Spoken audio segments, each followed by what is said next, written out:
¿Qué ha habido, banda? Bienvenidos a un episodio más de su podcast favorito, Aire, un lugar sin etiquetas, sin filtros y sin censura. Hoy nos encontramos con los amigos de siempre, a quienes ustedes ya conocen, y nuestro invitado es lo que sigue de especial, una persona que ha formado a más de un profesional en la locución, licenciado Fernando Arturo Arévalo Llancos. Bienvenido, ¿cómo está? Bien, gracias. ¿Cómo le va, Randy? ¿Qué tal? Jaime, Paolo, a ustedes buenas tardes, buenas noches. No sé a qué hora se transmite este podcast, pero bueno, aquí estamos.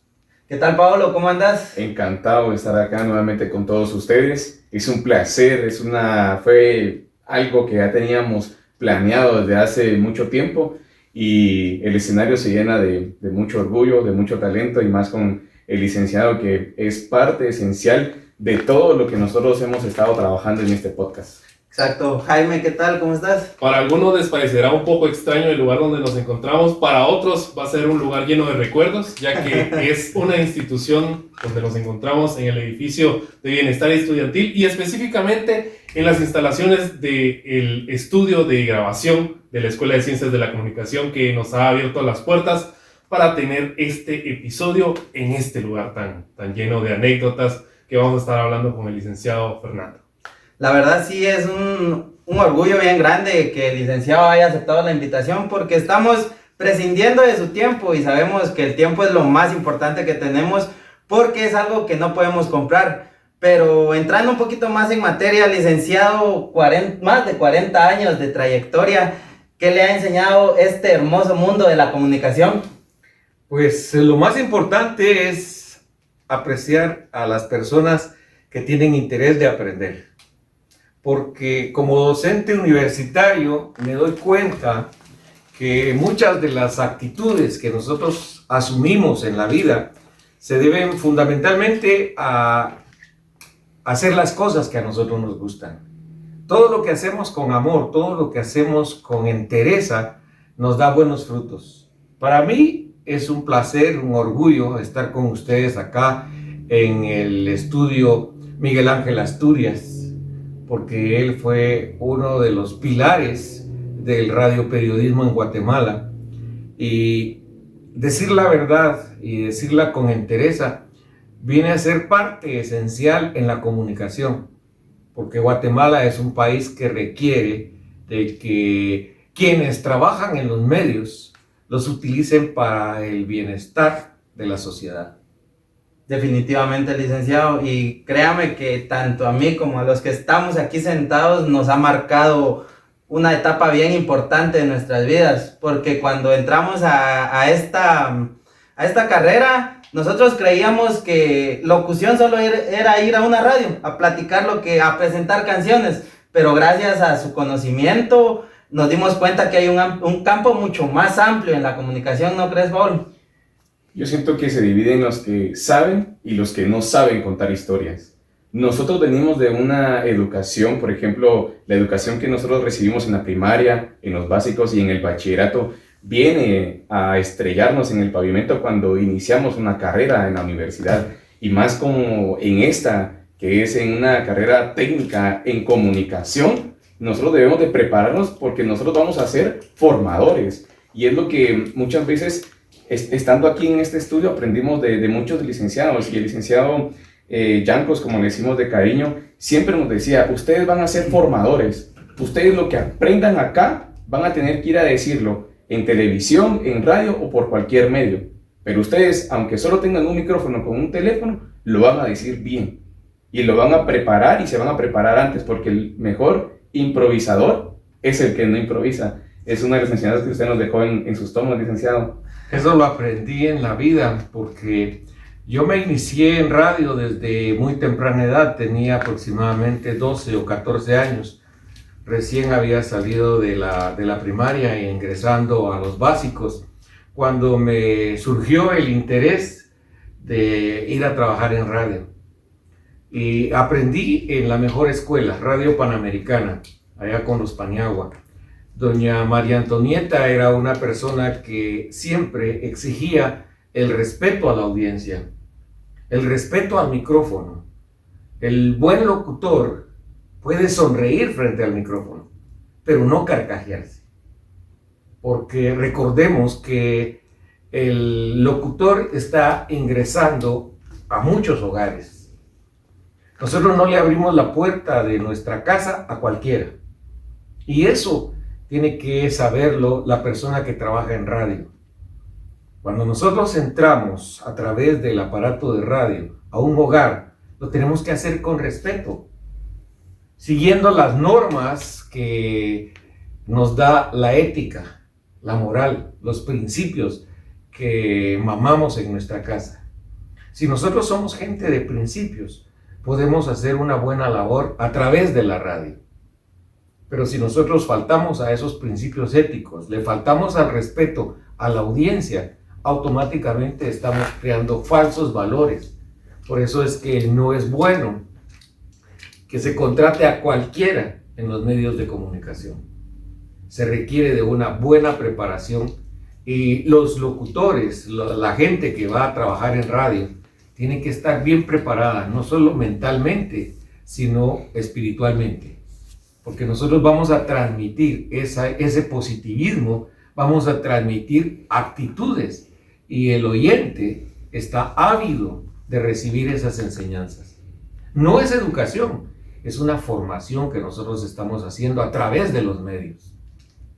Definitivamente este tipo de información y enseñanza que se brinda dentro de las aulas de la universidad, es importante saber que muchas personas lo toman por alto y solo creen que hablar ante el micrófono es decir, me voy a expresar, voy a contar una canción, voy a contar un cuento. No, sino que necesariamente, como menciona el licenciado, es necesario tener ese énfasis y esa empatía de saber que estás ingresando al hogar de otra persona que te va a escuchar. Y directamente, licenciado, eso creo que son muchos de los valores que muchas veces en sus clases, dentro de sus charlas, dentro de todas las conversaciones que hemos tenido, ha tratado de inculcarnos.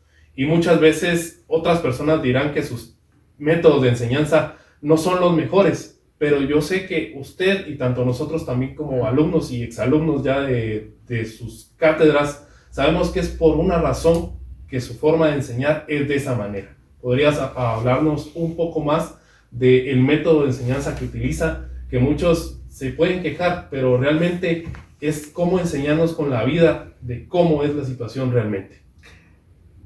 Hay algo que nos enseña la vida y dice que nosotros aprendemos en la vida a base de lecciones. Correcto. En la escuela te dan lecciones, pero no te dan vida. La vida te da lecciones que te van a ayudar a superarte en la vida. Mi método no es otro que el método aristocrático, en donde la realidad te la presentan como una realidad. Y el mayor problema que tengo como maestro es que yo soy apasionado en lo que estoy haciendo. La locución es un arte, la locución es una profesión, la locución es una ciencia. Como ciencia, tiene su método científico, tiene sus procesos que hay que aprender y tiene sus estados. Cuando nosotros vamos aprendiendo desde el primer semestre la respiración diafragmática, ya tenemos ciertas normas técnicas que tenemos que asimilar y poner en práctica. Como profesionales, tenemos que aprender ciertas normas éticas que nos dicen hasta dónde podemos llegar. Ahora, cuando ya lo miramos desde el punto de vista artístico, ahí es donde yo tengo problemas. ¿Por qué? Porque ser artista es lo más difícil. No se nace siendo artista. Se tienen ciertos dones, pero esos dones hay que cultivarlos. La oratoria se logra en base a estar hablando. La interpretación en base a estar interpretando. Ahora, ¿qué es lo que pasa con los estudiantes? Los estudiantes no comprenden que cuando uno es apasionado con lo que está haciendo, no puede permitirse ciertas libertades. Por ejemplo, cuando yo les decía en clase, practicaron, No. No. ¿Cuál era la respuesta? No. La respuesta era no. ¿Y cómo no me iba a enojar? Sí. Se supone que yo era el docente de locución y ustedes estaban estudiando el curso de locución. Entonces, era entendible que si yo voy a estudiar locución, la base fundamental de lo que estoy estudiando es la locución. Si voy a estudiar ingeniería, la base para un buen ingeniero es la matemática. Entonces yo no voy a desdeñar los cursos de matemática porque no me gusta. Entonces estoy en la carrera equivocada. Si a mí no me gusta la sangre, ¿por qué me voy a meter a estudiar medicina? Ahora, si a mí me gustan los líos y los chismes, estudio comunicación, ya la hice. Sí, exacto. Pero en mi caso, no es que yo sea mala persona. Puede ser que en un momento de sus prácticas o en un momento cuando yo los paso a leer, me dan respuestas tan ilógicas como esas de que no tengo tiempo. Si uno no tiene tiempo, ¿a qué viene? Pues? Se supone que el amor a la locución ya lo traemos. Nos gusta hablar, nos gusta organizar, nos gusta hacer cosas con la voz. Entonces, si nos dicen, mire, practique su lectura adelantada, lo menos que puedo hacer es practicarlo. Y ahí es donde venía el choque. ¿Por qué? Porque la mayoría de estudiantes de locución creen que porque hablan, lo están haciendo bien.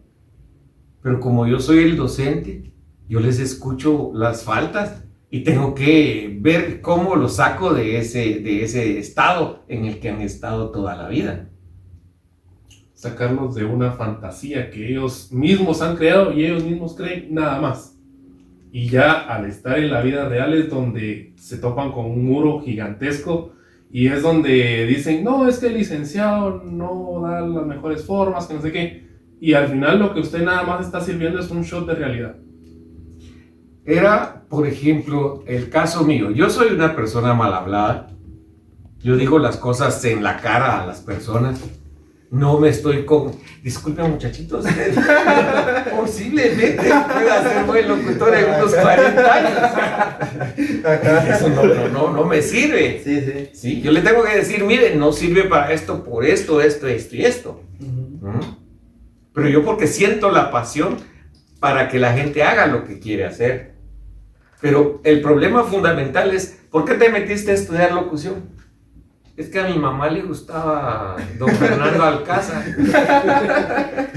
Pues jamás vas a ser don Fernando Alcázar. Sí, sí. Pero tu mamá, ay, es que este tiene la voz de don Fer. Más perdido no podemos. Sí, Es exacto. que muchos estudiantes vienen con esa idea, porque por tener buena voz o porque se les va bien, por ejemplo, grabar ahora como está mucho de moda ese TikTok y todo eso, piensan que les va a ir bien en esta carrera y no es así. Entonces, Subirle a tu voz porque hay baja de audio, ¿verdad? Exacto. Esas son las lecciones que nos daba en la clase. la práctica vence la timidez. Y eso es lo que siempre, desde la primera clase que nosotros recibimos dentro de esta escuela y con el licenciado, siempre nos decía, la persona inquieta siempre va a ser la persona que va a resaltar. Y yo recuerdo en una ocasión que habían personas hablando atrás en los últimos escritorios y el licenciado lo pasó y le preguntó lo mismo, ¿por qué estás estudiando locución? Es que mi mamá dice que tengo buena voz. Bueno, ¿ya le dices el folleto que tenés que leer? No. Entonces, ¿cómo me vas a venir a decir que es la respiración diafragmática? Pero el licenciado lo que trata de hacernos entender a nosotros es que nosotros somos capaces, las personas con la mitad de un cerebro son capaces de hacer un montón de cosas. Y muchas personas acá vienen con alguna discapacidad, vienen con algún limitante que el resto no tienen y son las personas que muchas veces resaltan. ¿Cómo ha sido esa experiencia, licenciado, de tener gente, por ejemplo, no vidente dentro de sus cursos? Pues yo los pongo a ellos de ejemplo, porque la discapacidad que tienen es visual, pero su visión de salir adelante, de ser más, ha valido mucho. Conozco 6 que ellos tienen su propia radio en línea, lo que no han hecho un montón. Si nosotros hacemos un inventario de cuántos estudiantes de locución se han graduado ¿cuántos están en los medios? ¿Y cuántos tienen sus propios medios de comunicación? Nos quedaríamos cortos, porque de 15 estudiantes no videntes, 5 o 6 tienen su propia radio y están bien rankeados. Eso es algo que es admirable, porque 2 han hecho el examen técnico de locución, operando ellos los aparatos. Y eso ya es un gran logro, cosa que muchos de los que tienen todas sus capacidades han sido incapaces de hacer. Y es lo que han estado implementando ahorita en la escuela, de cuando hacemos el examen técnico, que casi que se nos obliga a que nosotros operemos nuestro sistema para poder dar el examen privado. Y es algo admirable que una persona teniendo una discapacidad visual venga y opere y venga y locute también este examen. Es algo también muy... A mí me deja como una persona pequeña, pues.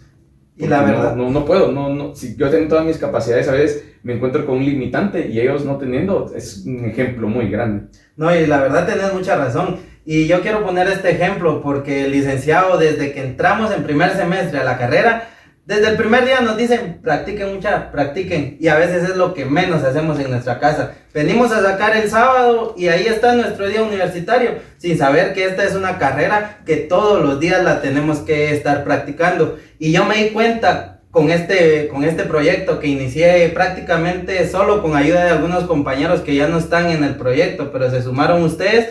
Y en la primera temporada, como ya todos saben, fueron 50 episodios donde yo casi que cada viernes estaba hablando con personas diferentes, y yo al escucharme me iba dando cuenta de mis errores, de mis muletillas, y fue algo que fui trabajando. Pero si yo no hubiera tomado la iniciativa de practicar e iniciar esto, porque esperar ese sueño romántico de que tengo buena voz, algún día me van a llamar de alguna radio para que les vaya a locutar, es una ilusión, ¿verdad, licenciado?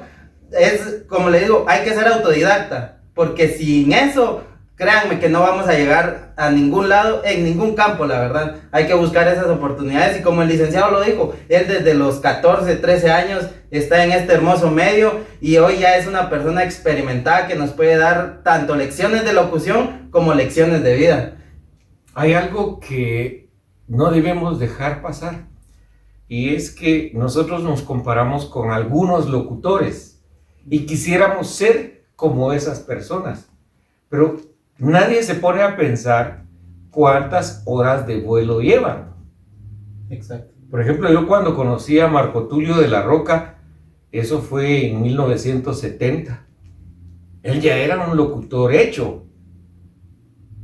Posteriormente yo fui productor de Globo y Fama, y él era el locutor. Cuando me contrataron y nos presentaron, me saludó como normal, pero en ese momento hicimos la relación. Me dice, vos, yo tengo como 20 años de conocerte. Hasta ahí se dieron cuenta de...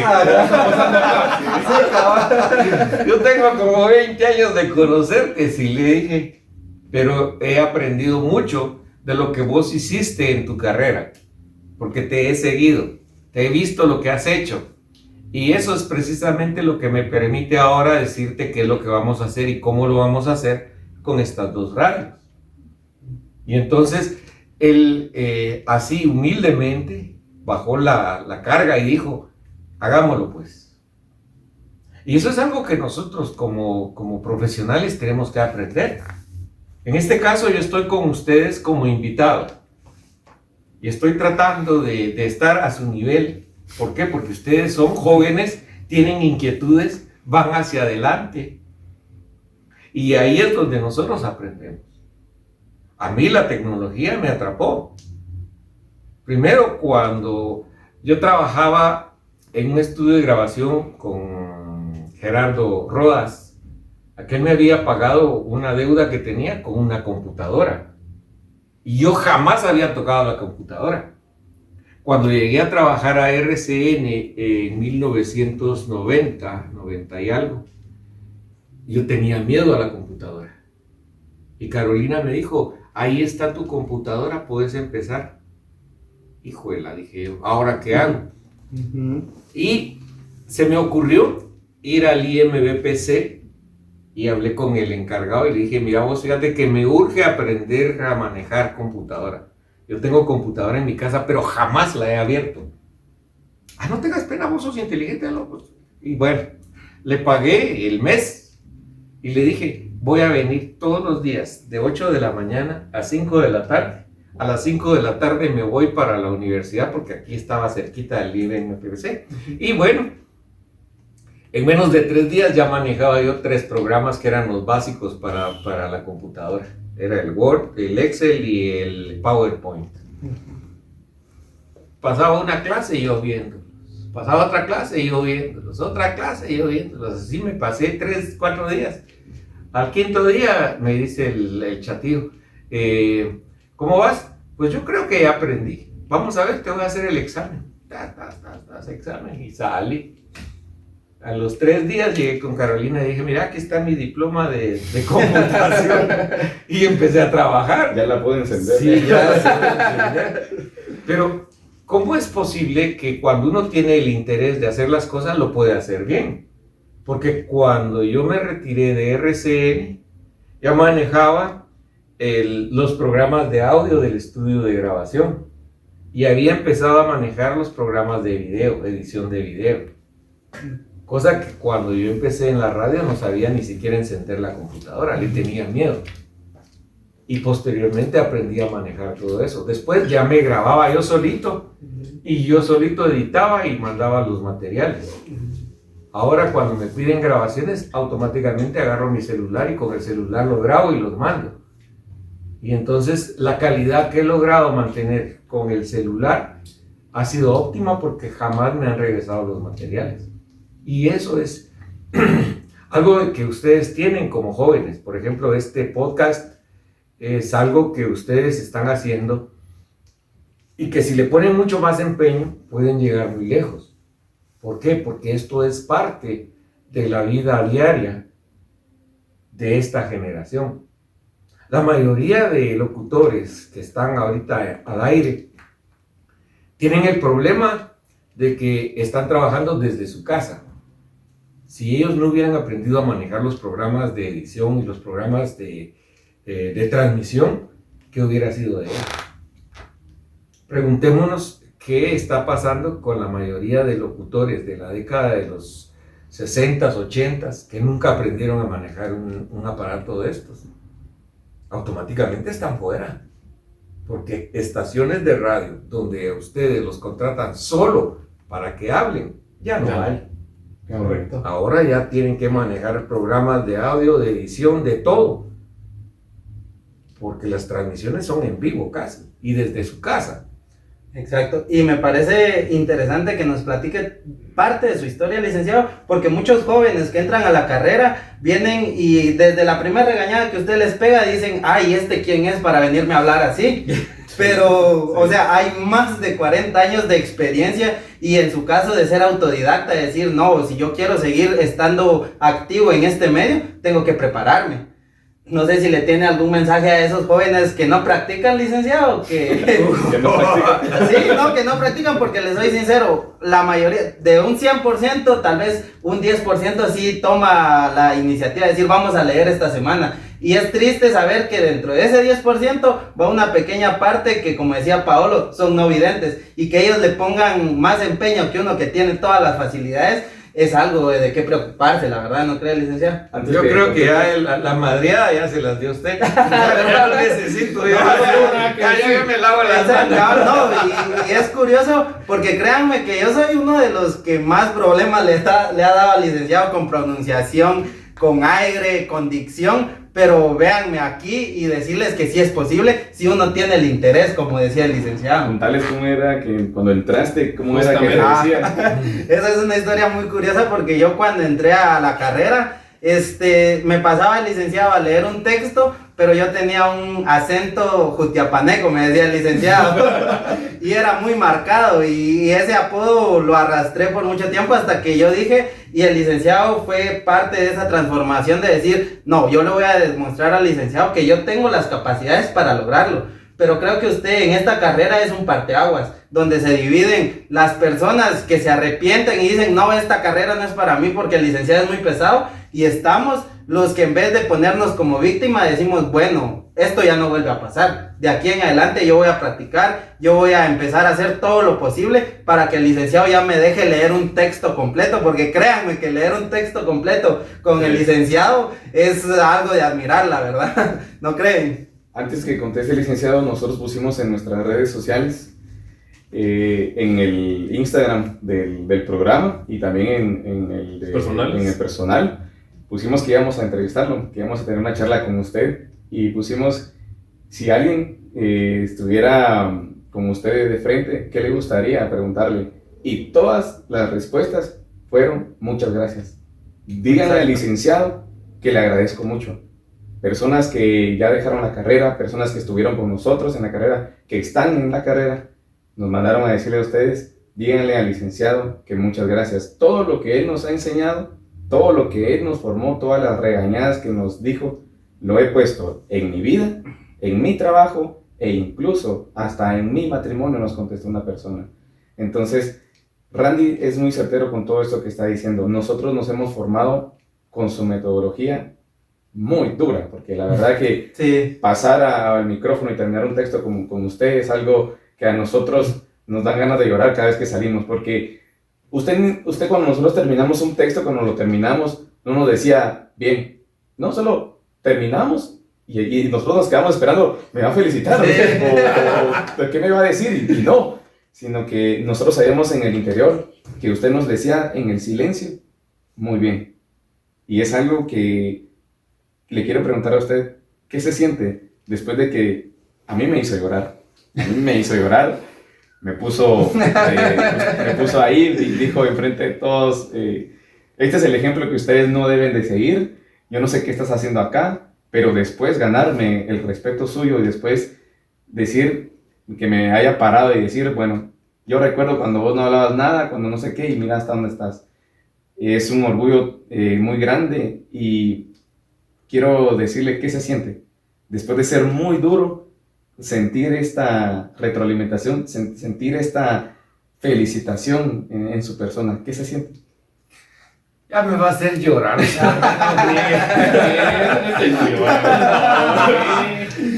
Pues vieran que sí, yo lloro. Ustedes han leído en algún momento que aquellas personas que lloran cuando miran una película son las personas que tienen los mejores sentimientos. Pues eso soy yo. Yo soy una persona fácil de que me hagan llorar. Primero porque mi espiritualidad es grande. Yo lo único que puedo lamentar es que Dios no me haya enseñado a decir las cosas con un poquito más de soltura, más suavidad. Pero esto ya lo trae la persona. O sea, eso no lo pide uno. Ese es un don. Los maestros de música, los maestros de arte, los maestros de pintura, los maestros de danza, cuando le dicen a los artistas que están enseñándoles que su obra no sirve, es simple y sencillamente porque el artista que está aprendiendo con esa persona no está expresando lo que lleva dentro. Y el locutor tiene que tener ese don. Ahí es donde caemos en el ¿por qué tan abusivo el Arévalo? Sí, cierto. Porque estoy sintiendo que no está sintiendo lo que está haciendo. Es como cuando llega alguien y se muere tu papá. Uh-huh. Yo llego y te digo, lo siento mucho, Randy. Ajá. No, hombre. Exacto. No, y pasa, muchas veces pasa. Eso es precisamente, eso es parte del ser humano. Sí. Yo no le voy a decir a alguien, ay, lo siento mucho. No. Por dentro yo sé que era un... No. Uh-huh. Pero si yo realmente lo siento, no hay necesidad de que llegue y te diga lo siento. Exacto. Con una cosita que haga, te demuestro que siento lo que te pasó. Es lo mismo en la locución. A ustedes les dan un texto y de ese texto tienen que expresar lo que llevan dentro. Cuando uno puede y logra hacer eso, es porque ya llegó a un estado donde puede decirse que es locutor. ¿Por qué? Se recuerdan los 8 verbos: entender, interpretar, matizar, transferir, convencer, ser natural. Todo eso es lo que uno necesita a la hora de ser locutor. Porque uno va a sacar lo que lleva adentro y lo va a transmitir y la gente lo va a sentir. Cuando uno logra que la gente cambie actitud por algo que uno dijo, es porque precisamente ya logró ser locutor. Mientras yo me ponga a leer y hacer un montón de cosas que a la gente le vale madre, no es locutor.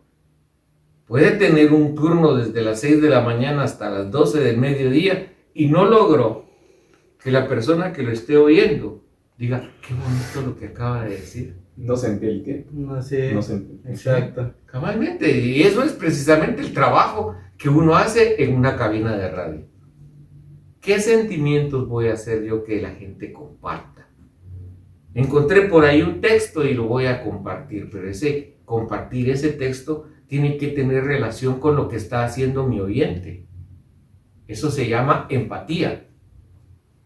Cuando yo me pongo en el lugar del oyente, ¿qué está haciendo? Él está trabajando en una oficina, pero no me tiene para ir sonando de fondo.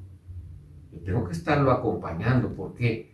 Porque sus 8 horas, sus 4 horas de la mañana y 4 horas de la tarde, él va a necesitar a alguien que le diga: no te preocupes, seguí trabajando, hacelo bien, es por tu bien, es por tu familia. Trata de vivir alegre ese momento en el que estás trabajando. Y esa es la labor que nosotros como comunicadores sociales vamos a hacer. Esa es nuestra función. Sí, y creo que cuando uno llega a ese punto, licenciado, es algo que no tiene precio y creo que es lo que nos lleva a hacer lo que estamos haciendo en estos momentos, porque con este proyecto, le comento, hay personas que me han escuchado charlar con Paolo, con Jaime, con otros estudiantes de locución, y llegan al punto de decirme: mira, escuché tu podcast y fue una hora que no sentí porque tu mensaje me conmovió. Y creo que independientemente de lo que vayamos a ganar con esto en algún momento, esa es la satisfacción más grande que uno como comunicador va a tener al final del día, ¿no crees, Jaime? Definitivamente, y dentro de todas las enseñanzas que ha estado pues comentando el licenciado, también recordar un poco de las palabras que mencionó dentro de sus cursos, que era de que el locutor es aquella persona que, a pesar de que solo se basa en el mensaje de la voz, te puede pintar un paisaje, te puede hacer que lleves la secuencia de una historia y que poco a poco puedas ir imaginando los personajes, los acompañamientos, si hay un río, si hay un campo, que todo eso llegue a tu memoria y lo puedas sentir. Que puedas pasar, como mencionan, 2-3 horas escuchando a la misma persona y no sentir aquello de la gran que se cae, no, sino que realmente estés llevando ese acompañamiento, esa ciencia que directamente es la comunicación, que muchas veces es infravalorada en nuestro país. ¿Qué opina en base a esto de las nuevas tecnologías y el poco a poco que tanto se le puede dar la importancia o no a la comunicación dentro de esta relación? Vamos a remitirnos a las palabras de Paolo cuando dijo que cuando ustedes anunciaron el podcast, le pidieron a la gente, a los seguidores, que me hicieran algunas preguntas. El material que tiene Paolo, no lo he leído. Lo que él dijo me llegó al fondo de mi corazón. ¿Por qué? Porque eso es el precio, ese es el pago de todos aquellos momentos en los cuales yo me he esforzado por hacer una buena labor docente, por hacer cambios en la gente que viene a estudiar locución. Posiblemente habían algunos que no traían ni la más mínima idea de lo que venían a hacer, pero al escucharme y al ver lo que lográbamos hacer con algunos, eso les cambió la vida. Sí. El hecho de que Paolo, cuando empezó, no le daba una y después Paolo, qué bien estás. Eso tiene que haberles enseñado a los otros que ellos también lo podían hacer. Independientemente de que lo haya tratado mal o lo haya tratado como yo soy, le ayudó a enfrentar ese monstruo que llevaba adentro. Porque nosotros tenemos dentro de nuestra formación personal, dentro de nuestra formación social, esos 500 años en que hemos sido maltratados. Esos 500 años en que nuestra patria no ha encontrado la paz, no ha encontrado el desarrollo. Lo que estamos viendo actualmente allá en el Estor, lo que estamos viendo en Purulá, están matando gente. Mandaron cuántas radiopatrullas para ir a sacar gente de una finca. ¿Qué necesidad hay de eso? Si Guatemala es un país bien lindo, Guatemala tiene los mejores paisajes, Guatemala tiene la mejor cultura, Guatemala tiene lo mejor de lo mejor. ¿Y por qué un pequeño grupo sigue haciendo lo que han venido haciendo durante tantos años? Porque nosotros nos quedamos callados. Lo platicábamos fuera de cámaras, que si nosotros dentro de nuestras comunidades logramos llegar un mensaje de superación a nuestros congéneres, podemos lograr que Guatemala crezca. La educación, la formación, la salud. Esos son aspectos importantes en toda sociedad. Para mí, los mensajes que se recibieron es el pago para lo que he hecho en mi carrera. Yo sé que hay muchos detractores que siempre van a decir que soy malo, que soy abusivo. El Yancos. Me sacan la madre. Me sacan la madre diciéndome el Yancos, pero para mí es un orgullo, porque mi madre fue una mujer luchadora. Tuvo 9 hijos y a los 9 los sacó adelante. Con la ayuda de mi papá, pero éramos 9. En la actualidad hay muchos que ni hijos quieren tener. Sí. Sí. ¿Por qué? Por falta de solidaridad consigo mismos. ¿Cómo se van a sentir cuando después de 10, 15, 20 años no tengan a alguien a quien decirle te amo? Y eso es un problema muy, muy fuerte para las futuras generaciones. Por eso es que las nuevas tecnologías han venido a suplir la relación familiar. Papá, mamá, hermanos, hijos, etcétera, no tienen esa relación que nosotros tuvimos. Cuando nosotros jugábamos con piedras, palos y lo que encontrábamos, había una muy buena relación. Para mí andar así en pantaloneta es lo más normal porque así crecí. Hasta me siento cómodo.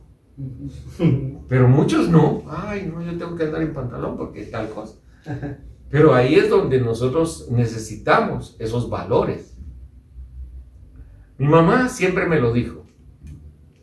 Te admiro porque vos sos mal hablado, porque vos sos directo.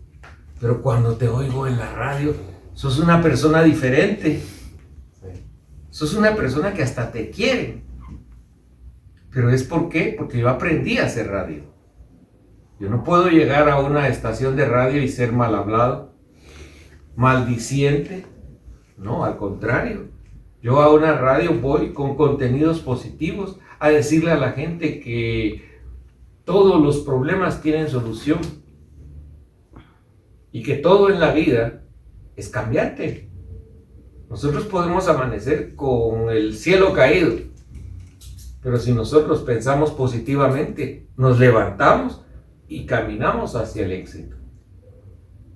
Licenciado, y mencionando a su mamá y a su papá, ¿quiénes fueron, aparte de ellos, los maestros por los que usted decidió, aquellos que tomó como ejemplo para seguir comunicación? Fundamentalmente, mis maestros fueron los Paniagua. Jaime Paniagua, el papá de Pablo, uno que trabaja en 13 Visión, que presenta las noticias, también trabaja en la Alfa. Jaime fue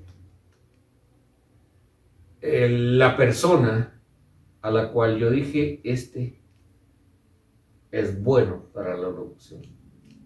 Aparte de ser bueno para la locución, era una gran persona. Él era amigo de todos. Él no era el jefe. Él era el amigo. Y siempre, por ejemplo, yo tenía 12 años cuando nos íbamos a las carreras de carros. En aquel tiempo teníamos que desconectar el transmisor de FM que tenía la radio, que lo usaba como enlace al transmisor de AM. Desconectábamos a las 9 de la mañana. Nos íbamos a la autopista allá a la salida de Salvador. Allá armábamos otra vez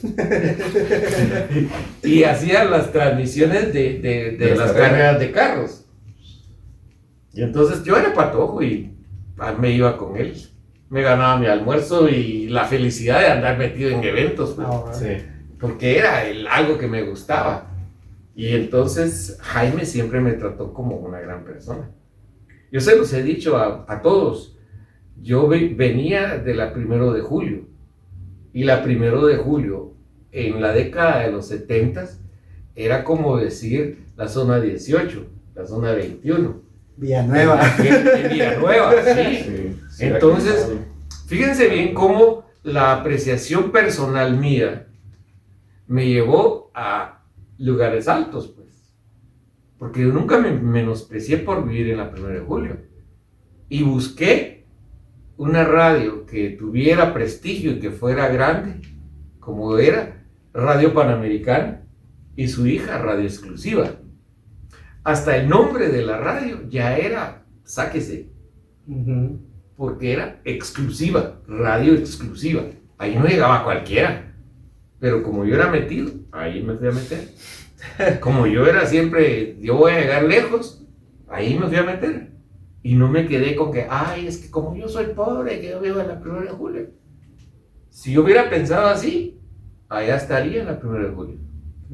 Pero como yo, gracias a mi papá y a mi mamá, siempre pensé en grande. Y me esforcé por llegar muy lejos. Jaime, lo mejor que pudo transmitirme fue el respeto al micrófono, porque él lo había recibido de su mamá, doña María Antonieta. Él decía, Mandrix, porque así le decía a todos, Mandrix, mire Mandrix, cuando usted abra la boca, cuide de no decir sandeces. Mejor si le dijeron que dé la hora, solo dé la hora. No se ponga a agregarle cosas porque después dicen cosas que no tienen que decir. Y gracias a las buenas enseñanzas de Jaime, yo logré llegar muy lejos, porque fue en 1978-79 cuando para una Semana Santa yo estaba en Radio Corporación Nacional transmitiendo en 14 estaciones de radio en estéreo y en cadena. En ese momento era Semana Santa y yo estaba en el noveno nivel del centro comercial de la zona 4, en la torre profesional, viendo para afuera y pensando tan alto y tan lejos que había llegado. Porque hablar en 14 estaciones de radio, en estéreo, yo solito. No, sí, la verdad me imagino muchas cosas con lo que nosotros tenemos proyectado con todo esto, licenciado, la verdad, porque el primer episodio tiene como 10 escuchas, la verdad. Y es empezar desde abajo. Ahora ya puedo decir que más de 1200 personas me han estado escuchando constantemente. Y aunque no sea el gran número, con todo esto de las redes sociales ya es algo mío, ya es algo que a mí me ha costado. Y venir a platicar con una persona como usted, licenciado, créame que es un orgullo bien grande, porque es un referente en la locución nacional, hay que decirlo. Pero usted siempre ha tenido claro un punto bien importante que quiero resaltar, y es la humildad, licenciado. Y usted en una clase nos dijo, no sé si a los de primer semestre se lo ha dicho en esta ocasión, pero nos dijo que si nosotros queríamos llegar lejos, que no leyéramos la Biblia completa, que solo leyéramos salmos. Y eso se me quedó bien grabado porque ahí te enseña mucha humildad, la verdad. No creerte más que nadie. Y es algo de respetarse, que una persona con tanta trayectoria como usted venga aquí a platicar con nosotros. Y la verdad se lo agradezco, licenciado, no tengo palabras, como decía el Paolo. Y entre los mensajes que nosotros recibimos, habían dos perfiles de personas, los que decían gracias, licenciado, por las regañadas, y el otro grupo era, ¿por qué el licenciado es tan estricto con nosotros? No sé si tiene algo que responder a eso. ¿Cómo se ha sentido, licenciado, al saber que muchos de los Saque la voz, estudiantes... Saque la voz. ¿Cómo se ha sentido que muchos estudiantes, después de una buena regañada, se han cambiado de carrera? Pues no es de extrañar. No Es que a de muchos les extrañar. afecta, Sí, les la afecta regañada. mucho, les afecta demasiado. Que usted venga y le diga, no podés. Ya, papá, ya salite de ahí, para de sufrir de ahí, salite del micrófono, ¿a qué venís? Y muchos, yo he conocido personas que se han cambiado de carrera. Sí. Pues qué bueno que se cambiaron. es de felicitarlos, porque Ajá. uno tiene que tener la entereza de saber cuándo está cometiendo un error. Es como las personas que no se divorcian porque tienen hijos y pasan arruinándole la vida a los patojos, cuando la vida de ellos ya está arruinada. Lo más lógico sería que se divorcien y que traten de que los hijos crezcan mejor, porque ese es el grave problema. Ay, no, porque ¿qué dirá la sociedad? Y la sociedad no tiene nada que ver con uno. Usted se equivocó de carrera, cámbiese y ya. Posiblemente, si va a ser pastor, métase a ser pastor y ahí haga pisto. Pues. Sí. Pero el hecho de echarle la culpa al docente porque yo no pude ser locutor, eso ya es harina de otro costal. Ya es muy personal, ¿no? Sí. Sí, porque yo no puedo decirle a la gente que yo quería ser médico. Pude ser médico si hubiera tenido los medios. Nunca tuve los medios. Mi papá a los 12, 14 años me metió a 6 diferentes talleres. Herrería, imprenta, mecánica, electricidad. Yo no soy electricista, ni soy mecánico, ni soy nada de eso. Yo decidí ganarme la vida como vendedor. Y lo más que he vendido es mi ser, mi persona. Porque cuando yo empecé de locutor, yo mismo hacía mis textos y los vendía. Pasó una gran anécdota. Por ejemplo, yo cuando empecé de vendedor de anuncios, yo le pagaba a Javier Maldonado para que grabara mis anuncios. En aquel tiempo se pagaban 150 quetzales por un anuncio de 30 segundos. Y yo le pagaba a Javier. Un día, hablando con Mario David Paniagua, le dije, mira Mario, yo no creo ser tan mal locutor. A partir de hoy ya no le voy a pagar a Javier. Te voy a contratar tu hora de estudio y grabación y yo voy a grabar el texto. Que de bueno, que de malo, no me interesa. Pero esos 150 quetzales me van a servir para hacerme locutor. Cuando empezamos a grabar, volverlo a hacer, volverlo a hacer, volverlo a hacer, volverlo a hacer, volverlo a hacer. Ahí quedó. Aquí están tus 150. Ahí no Pero yo no me quedé con que, yo nunca voy a ser locutor. Yo pagaba para que me grabaran. Ajá, y muchas personas, como te decía, esperaban ese sueño romántico de que los vengan a descubrir, pero antes de vivir el sueño de estar en un 9º piso escuchado por 14 frecuencias diferentes, hay que picar piedra, Hay que licenciado. subirlos. Hay que picar piedra, exacto. Y eso es lo que muchas personas no ven. Tal vez ahorita nos van a ver a nosotros platicando y todo genial, pero no saben que detrás de todo este proyecto ya hay un trabajo que se ha venido haciendo, pues, para poder llegar lejos. Y que va a mejorar porque ustedes tienen la entereza de hacer las cosas cada día mejor. Exacto. Porque con cada grabación uno se da cuenta de los errores. Sí. Totalmente. Uno tiene que tener el aquello de pensar hasta dónde quiero llegar. ¿Qué es lo que voy a hacer? Por ejemplo, ustedes con su podcast ya tienen 1200, 1300 gentes que lo siguen. ¿Ok? Ya pueden empezar a pensar que en un momento determinado consigan su patrocinador. Exacto. Que aquel necesita lentes, perfecto, entonces van a una óptica. Mire papá, fíjense que nosotros tenemos un podcast que son 1200 gentes y aquel necesita lentes. Hagamos canje. Nosotros le damos publicidad y usted le da los lentes al patojo. Perfecto, Exacto. si así se hace. Sí, Es que si nosotros vamos a pensar solo en ganar dinero, estamos mal. No. Entonces ya viene la óptica X y empieza a salir con ustedes. De las gentes que estaban viendo su programa, su podcast, 3 llamaron y contrataron para sus anteojos.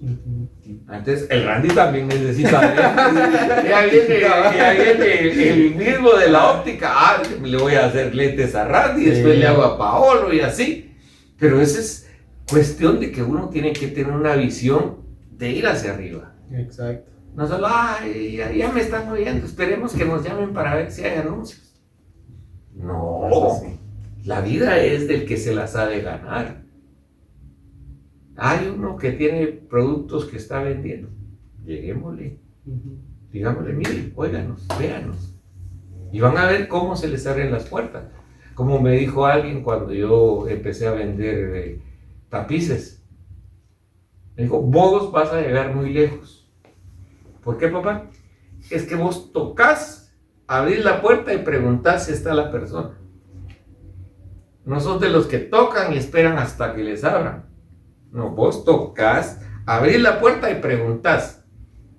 Esa es la técnica, esa es la actitud. No puede uno quedarse esperando, que me llamen los Alcázar, a ver cuándo. ¿Cuándo te van a llamar los Alcázar? Si ahorita ya solo la familia está trabajando. Sí. Ese es el problema. Si te vas a esperar que te llamen del canal, estás muerto. ¿Por qué? Porque los poquitos que están en el canal ya no quieren ver a nadie más. Es que yo salí de la San Carlos, y entonces mejor te vas, mano, porque yo no logré salir de la San Carlos. Sí. Eso es lo que hace. Eso es cierto, hay mucha envidia en el medio, Lick. No es envidia, es de necesidad. También. Sí, Nadie te va a querer dar un lugar. Es que aquel es mi cuate, véngase, trabaje y al rato va él para afuera. No, Dios tiene que cuidar el alimento de sus hijos. Sí. Licenciado, en esta carrera, como es ¡Hable comunicación, fuerte! ¡Por Dios! Yo siento eso. No, Muchas lo que veces- pasa es que yo quiero saber que a la par de arriba no quiero saber. No, hombre, saque la voz. para de molestarme. Nos encontramos dentro del aula con personas que son indígenas y estas personas traen una lengua de su pueblo, de su región. ¿Cómo nosotros podemos decirles a esta persona que sí podemos, que sí pueden ellos transmitir un mensaje estudiando locución, siendo el idioma español su segunda lengua?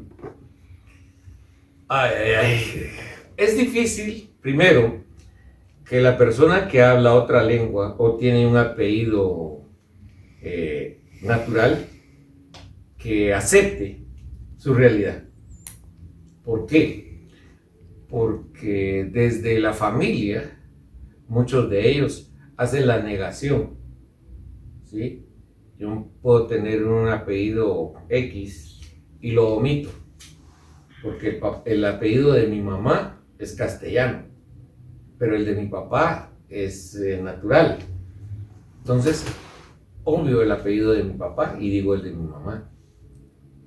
Ahí hay una gran negación. Y la persona que vive en negación difícilmente puede superarse. Hay que aceptar lo que uno es. Mi cara tiene cara de maya, pero tengo un problema, que no soy un maya real. Sí. Porque tengo rasgos de negro, rasgos de chino, la barba hasta barba de dónde salió. Pero yo tengo que aceptar eso, pues. Mis brazos son brazos de gente no lampiña. Son de árabe, ¿qué? ¿De dónde salió? que yo tengo los brazos y las piernas peludas. Cuando la cabeza no tengo ni un pelo. Lo único bueno es que no tengo ni un pelo de tonto. Pero sí, el problema fundamental es la aceptación propia de uno como persona. Aceptarse uno como es. Entonces, al aceptarte como sos, ya podés cambiar los defectos o las deficiencias o los momentum que hay por ahí que necesitas cambiar. Pero si no lo aceptas, es como aquellos que cuando les digo que cometen errores y los cometen porque no tratan de enmendarlos y siguen montados en su macho, ahí ya no se puede hacer nada. Ahora, si aceptas tu realidad e intentas adaptarte, ahí sí hay buenos resultados. Por ejemplo, si yo hablara una o dos lenguas indígenas, que me van a corregir los de la Academia de Lenguas, y trato de hacer programas en ese idioma, yo creo que ahí voy a lograr muchos cambios. Porque voy a tener la posibilidad de hablar con mi comunidad en su propio idioma. Lo que no se puede hacer cuando uno está trabajando en una radio comercial. Ahí es donde está el clavo. ¿Por qué? Porque yo no voy a ir a trabajar a una radio comercial hablando en lengua. Porque automáticamente me dicen que no. Adiós, goodbye. Por ejemplo, en Palín hay una radio que se llama La Voz de Cauinajel, algo así. Ellos hablan Jancobal. Y ellos hablan casi todo el tiempo en ese idioma. ¿Por qué? Porque es de esa localidad. Ahí voy a llegar yo a hablar como que soy ladino y me mandan por un tubo. Ahí es al revés. Exactamente. Ahí es al revés. Exactamente. El problema fundamental es que el gobierno de Arzú cerró todas las puertas para que las comunidades indígenas tuvieran sus propios medios de comunicación. De acuerdo a las normas internacionales de comunicación, cada uno de los pueblos que dominan una lengua tienen derecho a una radio comunitaria. Ahora, ahí hay otro clavo. ¿Por qué? Porque la mayoría de radios comunitarias que fueron fundadas con anterioridad al gobierno de Arzú ya tenían el tinte político de generadoras de votos. ¿Cómo explico este tema? Lo voy a explicar de la siguiente manera. Durante mucho tiempo la Iglesia Católica dominaba a través de sus doctrinas el voto de los guatemaltecos. A raíz de que finalizó la Guerra Mundial en 1945, como política de Estado, los Estados Unidos enviaron a sus huestes misiones evangélicas a fundamentarse, creando diferentes iglesias para movilizar el voto de las comunidades. Por eso es que a raíz de 1960 empiezan a aparecer en Guatemala infinidad de iglesias evangélicas, porque anteriormente la Iglesia Católica era la que dominaba el voto. Algo histórico, en 1954, nos preguntamos, ¿de dónde salió Castillo Armas? ¿Ustedes se recuerdan? No, la verdad no. No éramos de esa época. Ajá. O sea, Pues, igual la historia como la si cuenta leen, quien gana. No, si leen la historia y la pueden interpretar, van a enterarse de que en 1954 ellos venían de la iglesia del templo de Esquipulas. ¿Por qué? Porque en ese tiempo la iglesia católica era la que dominaba el espectro sociocultural de Guatemala. Entonces, decir, vienen de la iglesia católica, son del ejército de liberación, entonces nos van a salvar. porque era la enseñanza que tenía la Iglesia Católica en ese tiempo. Pero posteriormente cambiaron la moneda y ahora son las iglesias evangélicas. La iglesia de la prosperidad es que vos vas a ser próspero si votás por este candidato que es el nuestro. Así de fácil es la cosa. O sea, los intereses siguen siendo los mismos, únicamente han cambiado quienes ejecutan este tipo de teatro, este tipo de relación política.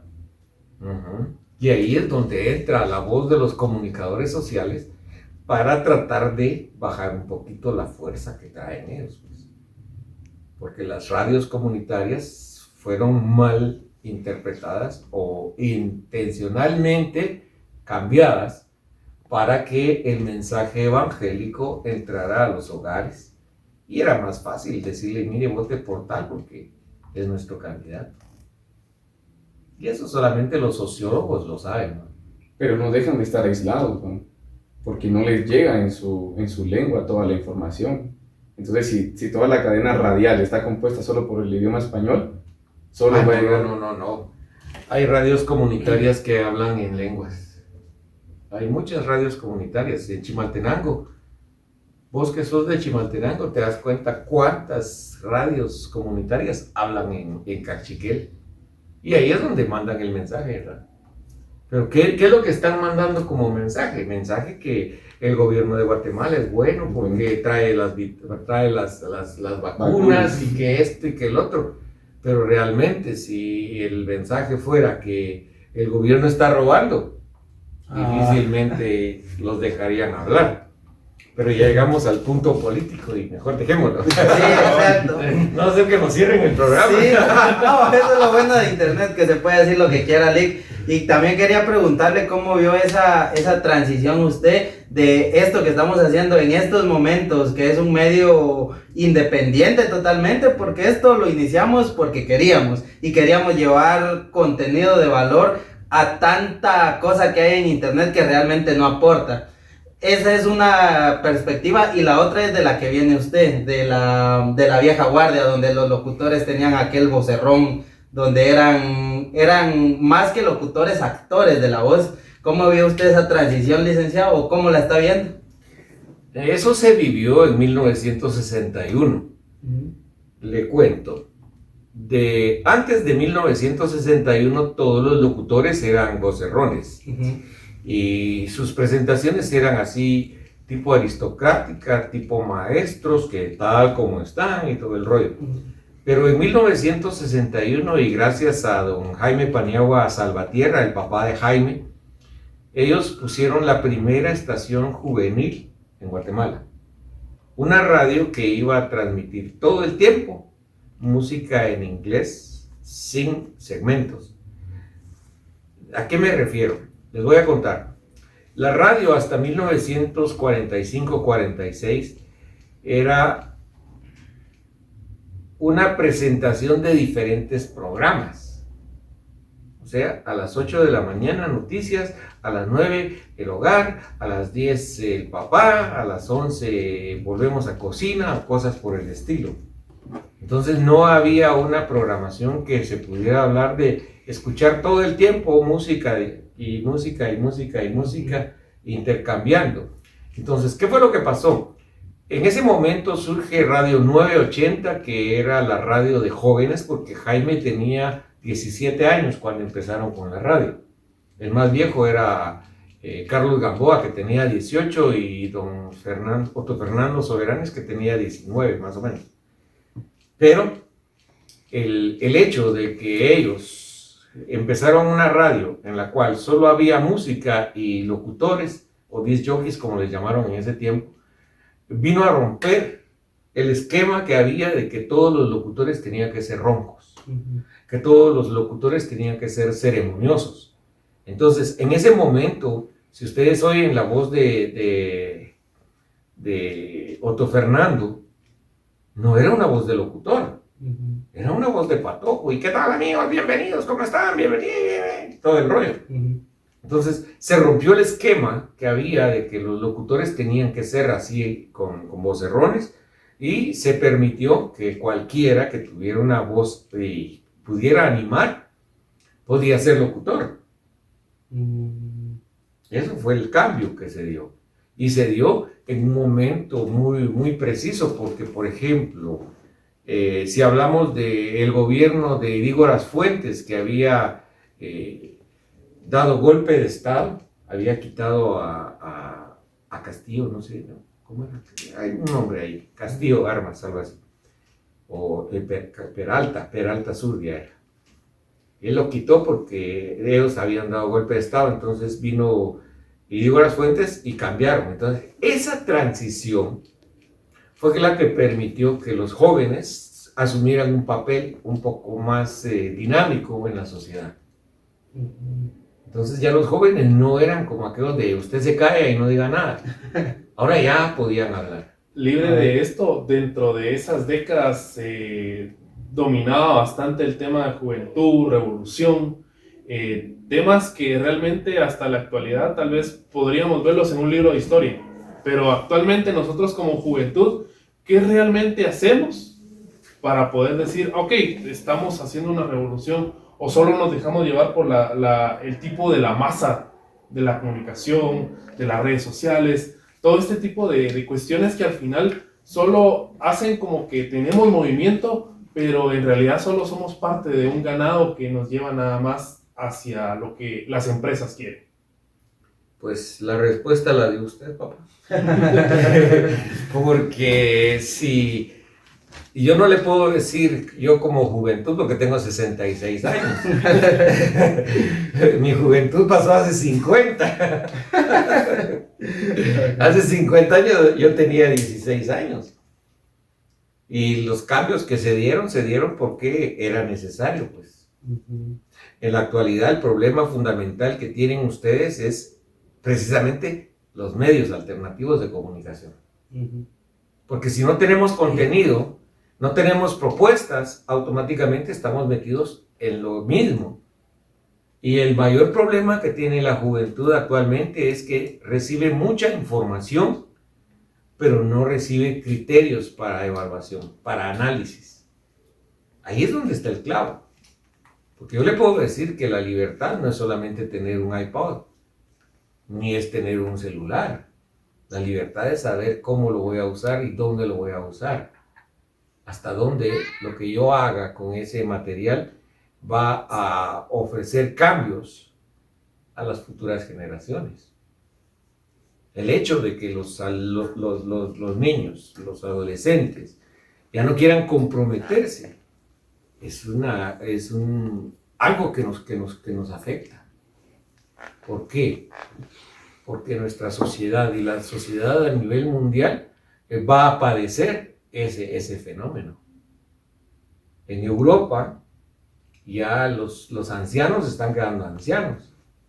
Ahora, ¿por qué están pidiendo que gente tercermundista vaya a vivir allá? Porque en Europa, fundamentalmente Alemania, ya solo tiene viejos. ¿Y qué van a hacer esos? Sí, porque ya no hay como quien los atienda, ya no hay realmente una activación económica real, que al final nosotros como juventud somos el motor. Ahí tienen la Mercedes-Benz, tienen la Volkswagen, tienen todas las fábricas. Pero ¿quién va a comprar esos vehículos? ¿Quién va a usar esas casas? Nadie. Precisamente ese es el factor de intercambio que se va a empezar a dar. La pandemia, no sé hasta qué punto cumplió su cometido. El cometido fundamental de la pandemia era asustar a la gente. Lo lograron. Porque para mí, en lo personal, la cantidad de muertos que hubo en Guatemala fue generada por el no descuido, sino la intención de matar a esa gente. Fue intencional porque todos los que caían en el Parque de la Industria se morían. Los que pasaron con la enfermedad y la pasaron en su casa, están vivitos y coleando. Cuando la gente se dio cuenta de que los estaban matando, ya no fueron. Ahorita llevan a los que ya están, que se mueren, pero se están muriendo por otro tipo de enfermedades. En Italia, cuando se dio la pandemia y habían órdenes de la Organización Mundial de la Salud que no se hicieran autopsias, los italianos desobedecieron. Dijeron, no, esto hay que averiguar, y empezaron a revisar. Entonces se dieron cuenta que no se estaban muriendo por el virus, sino se estaban muriendo porque el virus provocaba que se les secaran los pulmones. Y eso se llama neumonía. Entonces, ¿por qué dictaminaron a nivel mundial que no se hicieran autopsias? Cuando se empezaron a hacer las primeras autopsias en Italia, se dieron cuenta que eso tenía remedio. Y ahí fue donde se les vino al traste la receta que tenían, que solo las vacunas, que hasta que surgieran las vacunas. Y efectivamente todo esto fue, digámosle, una guerra mediática, porque información del momento que surgió en Wuhan esta enfermedad, obviamente la comunicación tomó un papel principal y fundamental en llevar, de decir, bueno, están así casos, tenemos esto, tenemos el otro, y a tal lugar. La comunicación, desde que usted la conoce, como, digamos, como vieja escuela, ¿qué tanto cree que ha crecido y qué tanto cree que seguirá creciendo? ¿Su pronóstico cuál sería? Es que el problema fundamental no es comunicación. El problema fundamental es información. ¿Qué tanta información tengo y cómo la voy a aprovechar? Por ejemplo, yo en mis clases, en mis cursos de géneros periodísticos, le estoy exigiendo a los estudiantes que razonen. Por eso mi examen no es conteste tal pregunta y ahí está. No, mi examen tiene como base la fórmula que utilizo cuando les pregunto. Yo no les digo qué es tal cosa. Yo les marco así con mayúsculas, explique tal cosa. Y les doy tres márgenes. Tiene que citar, tiene que interpretar y tiene que aplicar. Porque eso ya es formulación, acumulación de conocimiento. Cuando usted le dicen un texto X, la locución es tal cosa. Ok, ahora explíqueme. Nos obliga a pensar. Exactamente. Eso es lo que se tiene que hacer en la formación personal. Que uno mismo aplique lo que está viendo. De nada me sirve saber que el átomo está compuesto por neutrones y por protones, etcétera, etcétera, si a la hora de tener un laboratorio no lo voy a poder jugar con ellos, pues. El hecho de tener un laboratorio es para que yo me ponga a ver qué sale de eso. Y creo que el problema de muchos jóvenes que entramos a la universidad es el sistema educativo que venimos arrastrando desde la primaria, que nos obliga a memorizar y no a cuestionarnos por qué creemos lo que creemos. Es que el sistema educativo viene siendo parte del sistema de gobierno. ¿Qué tipo de gente queremos producir? ¿A quiénes queremos dominar? Exacto. Porque si nosotros queremos que la gente no piense, mejor no la hagamos pensar. Eso es cierto. Mejor para eso está la religión. Creo que seamos buenos. Si te portas mal, te vas al infierno. Si te portas bien, te vas al cielo. Y eso no es. Sí. No, la educación y la formación tiene que ver con cómo vos vas a afrontar una realidad. El mayor problema que tenemos es que en ningún momento se nos enseña en la escuela a separar determinados temas. Porque, por ejemplo, en el matrimonio, cuando nosotros entendemos que si tenemos hijos, ellos son la prioridad, automáticamente dejamos de hacer todo lo demás. Vos te juntás con alguien haces tu matrimonio, ¿ok? Vas a tener hijos. Desde el momento que nace ese primer patoja, te tienes que olvidar de todo lo demás. Porque tu prioridad van a ser tus hijos. Es que a mí me gustaba ir a bailar y me gustaba chupar y me gustaba. Ahí te gustaba. Exacto. Porque te comprometiste a ver por ese patojo. Lo que pasa es que la sociedad no está hecha de tal manera que se obligue a las personas a hacer lo que tienen que hacer. Las mamás de los mareros, los papás de los mareros, ¿dónde está su responsabilidad? De acuerdo con el Estado, la Constitución de la República dice que los papás son los responsables de lo que hacen los hijos. Claro, el Estado guatemalteco y los narcopolíticos toman eso como un beneficio para desestabilizar la sociedad. Por eso es que has visto que muchos militares estaban atrás de las maras, porque los organizaban de tal manera que a uno lo tienen con miedo. Cuando yo estuve en la Uyuyuy, había una novela que se llamaba Amor entre rejas. Era una denuncia de por qué nosotros los guatemaltecos estamos viviendo entre rejas. ¿Te diste cuenta que de 1980 a 90 empezaron a cercar todas las colonias? Es cierto. ¿Que por qué? Si Guatemala es linda. Pero como los mareros andaban haciendo sus cosas. Las tiendas enrejadas, pues. ¿Por qué? Porque no se puede vivir de otra manera. Y eso al Estado, al gobierno, a los políticos y al CACIF les interesa. Y las luchas intestinas que tienen esos grupos son las que nos desestabilizan como sociedad. No nos permiten que tengamos una vida plena, disfrutemos y salir un fin de semana con la familia a ir a pasear. ¿Por qué? Porque ya va uno temeroso. ¿Será que ya salgan? ¿Será que No, Ahí no. ahí no, cabal? cabalmente. Es que hace poquito publicaron que no viajemos de noche. ¿Por qué? Si de noche es cuando las carreteras están libres. Sí. Sí, Pero no porque te pueden asaltar. sí. ¿Y a quién ponen a asaltar? Es cierto.